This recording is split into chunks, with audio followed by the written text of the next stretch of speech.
Yardımcı ve İdare Heyetimiz ve değerli basın mensupları, bu toplantıyı yapmaktan muradımız, maksadımız gerçekten hocamın da bahsettiği gibi Konya'mızda tabi 1983'te göreve başladığı yıldan beri aynı fonksiyonu işliyoruz.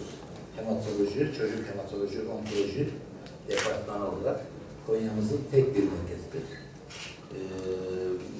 Bütün Konya ve etrafının selim seyirli hematoloji ve habis diyelim, malin dediğimiz hematolojik problemlerinin yükünü sadece bizim merkezimiz çekmektedir. Dolayısıyla hassas sirkülasyonumuz da oldukça yüksektir. Açıdan değil, ben 35 senedir buradayım. Diğer departmanlar açısından da söyleyebilirim. Öğretim üyeleriyle yakın konuşmalarımızdan o intibayı da alıyorum. Konya'nın hasta interlarında diğer illerden çok daha zengin. Sadece hematoloji değil. Yani diğer departmanlar açısından da zengin. Hem hasta çeşitliliği hem de miktar açısından zengin. Belki topla yüzey alanı geniş. Diğer illerden, çevreden gelme imkanları söz konusu. Onun haricinde Konya'nın özel bir şartı, olumsuz gerekçesi nedeniyle kanserli vakalar daha fazladır anlamına getirmek doğru olmaz.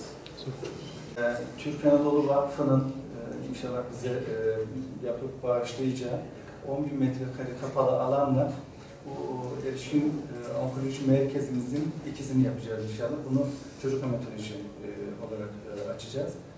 Tabi bu süre içerisinde hocamın az önce bahsettiği özellikleri taşıyan yerleri açtık. Kemik iliği için altyapımız var. Zaten erişkinde yapılıyor. Kemik iliği nakli, kök hücre nakli. İnşallah çocukta da taşları onların özellikleri var. Hocam gibi inşallah onda yakında başlatacaklar. Yani fiziki anlamda şeyimiz tamam. Ankara'ya olan göçü bence tersine çeviriyor. Şimdi bizim bazı yan dallarımızda Ankara'dan randevu olarak gelen hastalarımız var.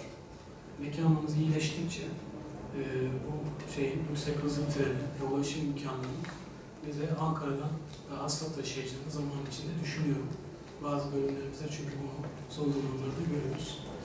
Hematoloji, onkoloji de ayaktan tedavi ünitesiyle hocam için hakikaten iyi bir merkez oldu bölge için. Yazarım. Hadi kestik.